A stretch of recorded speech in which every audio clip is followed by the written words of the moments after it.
Bueno, ya lo decíamos en nuestros titulares, un importante encuentro entre una delegación de alto nivel de Estados Unidos y con sus pares rusos se está llevando a cabo en Arabia Saudita. Moscú, por un lado, confirmó que sobre la mesa están las discusiones para que el Mar Negro, que es, podríamos decir, un punto sumamente estratégico en esa zona, vuelva a ser navegable, principalmente para el comercio. Y mientras que los representantes ucranianos siguen todavía en Riad, en Arabia Saudita, un día después de reunirse por separado con los miembros del gobierno estadounidense. Pero para poder profundizar y ver todas las implicancias que puede tener este encuentro, ya estamos en contacto con Álvaro Iriarte, analista internacional del Instituto Res Pública. ¿Cómo estás, Álvaro? Muy buenas tardes y muchas gracias por este contacto. Hola, Florencia, feliz de estar con ustedes hoy día conversando sobre la situación de la guerra, la tregua y Estados Unidos-Rusia. Bueno, Álvaro, cuéntame, ¿cómo ves tú o qué es lo que se puede esperar de esta nueva ronda de conversaciones entre altos funcionarios de Estados Unidos y en este caso también con altos funcionarios de Rusia, obviamente para poder también intentar llegar a algún acuerdo que principalmente está enfocado en un cese al fuego en Ucrania, ¿no? ¿Cómo lo ves tú?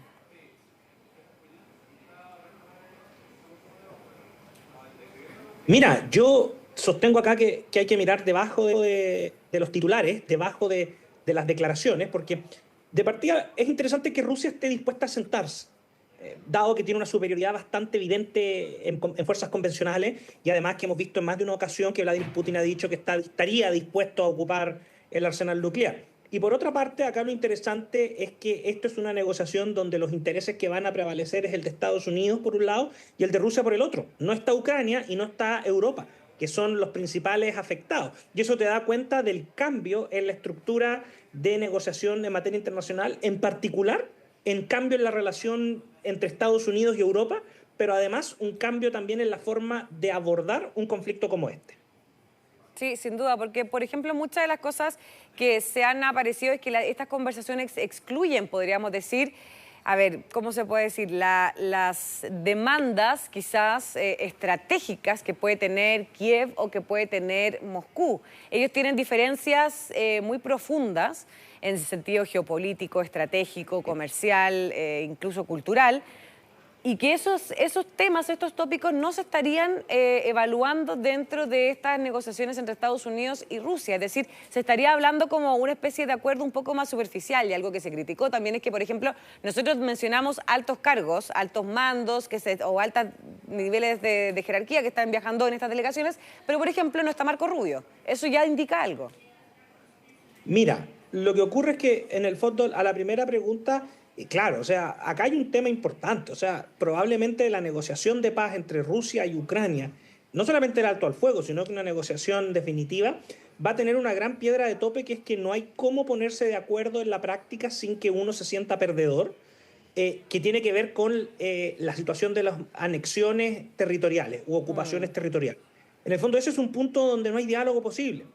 O sea, Ucrania estaría eventualmente dispuesta, a lo menos desde una perspectiva discursiva y de relaciones internacionales, a someterse a muchas cosas siempre y cuando se le respeten los límites territoriales previos al conflicto. Y ojo, que en alguna ocasión el presidente Zelensky ha dicho que tienen que respetarse los límites anteriores a 2014, que fue cuando estalló la anexión de Crimea. Eso es absolutamente improbable. Por otra parte, Rusia ha dado a entender que no está dispuesto a regresar ni ceder terreno o territorio ocupado. Entonces, ya, pero por ejemplo, esos terrenos ocupados, que son Lugansk y Donetsk, serían principalmente los primeros que fueron invadidos con esta invasión de Rusia a Ucrania. Si bien, claro, Ucrania, ¿tú consideras que no cedería que esos territorios pasen a ser rusos ahora como lo pasó a ser Crimea, que la verdad en el 2014 patalearon y todo, pero finalmente sigue siendo un territorio anexado? Exacto. Es que ese es el punto. Y además acá hay un problema, que hay un tope de línea. O sea, Estados Unidos no va a intervenir en la guerra como la Unión Europea espera que intervenga. Esto es, con ayuda militar en primera línea y sosteniendo el esfuerzo de guerra ucraniano. Y tampoco va a intervenir como hay algunos que han sostenido que es derechamente como lo hacía en otra época, que es que despliegue una fuerza de paz, etcétera, etcétera, etcétera. Con eso, Florencia, lo que ocurre es que efectivamente las posibilidades de Ucrania se van reduciendo a medida que pasa el tiempo, porque claramente, desde una perspectiva práctica, Rusia tiene y ha demostrado que puede sobrevivir un tiempo más. Probablemente las sanciones le han afectado, pero sabemos que Rusia tiene un canal de comunicación directo con China, que ha mantenido sus relaciones con Turquía, que mantiene sus relaciones con India. O sea, se puede volcar un poco hacia Asia en ese sentido y puede lograr mantener una situación mejor que la de Ucrania. Lo que sí es importante a considerar es que tú diste en el clavo, o sea, la vez anterior fue toda una protesta internacional, fue toda una campaña y eso en la práctica no se tradujo en que los territorios volvieran de Crimea a control ucraniano. Y ahí tú tienes el principal punto. De hecho, es más, hoy día lo que se está negociando es el tránsito del comercio internacional, entre comillas, si tú lo quieres ver así, por el Mar Negro.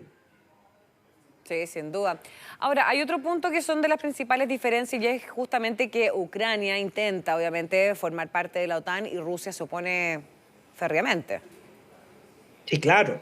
Ahora, probablemente aquí la tensión va a ser mayor, porque da la impresión de lo que uno ha visto, y en esto es todavía un proceso en desarrollo, pero da la impresión de lo que uno ha visto es que probablemente Estados Unidos no esté de acuerdo con que la administración Trump no esté de acuerdo con que Ucrania ingrese a la OTAN. Y por lo tanto, tendríamos que estar atentos a ver si ocurre una de dos cosas. Si la OTAN, en el fondo, si Ucrania solicita la admisión y algún país la patrocina y lo ponen en discusión, habría que ver primero si Estados Unidos se va a oponer formal y públicamente o si por el contrario va a permitir que sean sus aliados estratégicos en esta materia los que se opongan, como por ejemplo podría ser ya algo se ha esbozado con Turquía.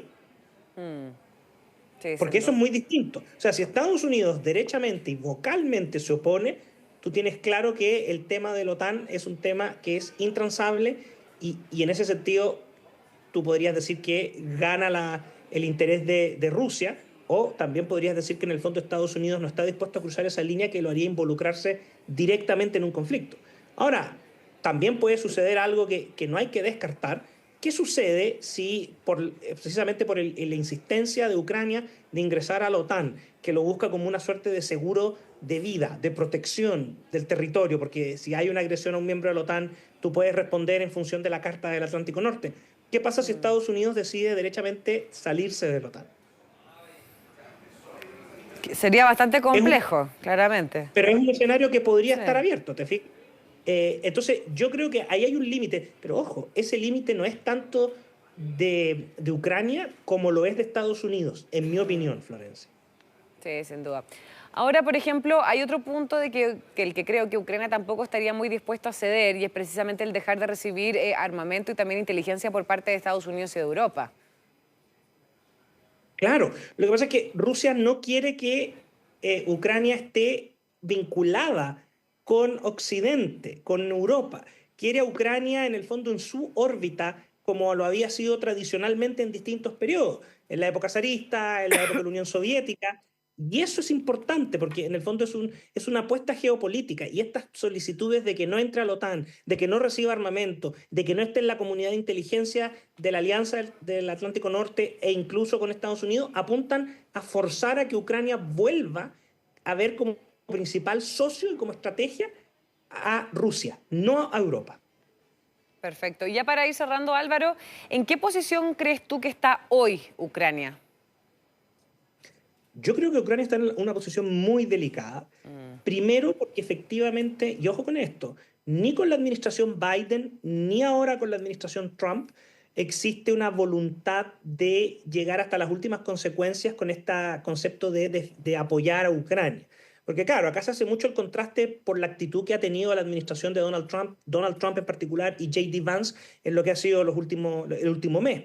Pero recordemos lo siguiente, o sea, la administración Biden lo único a que se comprometió efectivamente hasta donde llegó fue a desplegar grandes sumas de dinero y enviar apoyo económico, paquete de medidas económicas y armamento. Yo sé que es muy importante, Florencia, pero ojo, cuando estás en una guerra como esta situación y estás perdiendo la guerra o estás en una situación que ya se ha disparado por más de un año sin una conclusión en el horizonte y sin que tengas posibilidad real de revertir la situación, tú tienes dos opciones, o te involucras directamente o te mantienes al margen y cortas la guerra. Y Estados Unidos no se involucró directamente ni con Biden y mucho menos lo va a hacer ahora con la administración Trump. Y eso deja a Ucrania muy debilitada. Porque en el fondo esto no es como en la década de los 50, 60, 70. O sea, esto no es la guerra de Corea, en donde Estados Unidos llega a la península de Corea para destrabar la situación con una fuerza multinacional. Tampoco se parece a la situación de los cascos azules y la crisis en Kosovo en el año 97. O sea, aquí en el fondo todos los países aliados de Ucrania solo se conforman con enviar dinero y armamento, pero nadie está ingresando directamente a la situación del conflicto bélico. Así es. Bueno, Álvaro Iriarte, muchísimas gracias por esta interesante conversación. Que estés muy bien. Buenas tardes. Hasta luego. Gracias.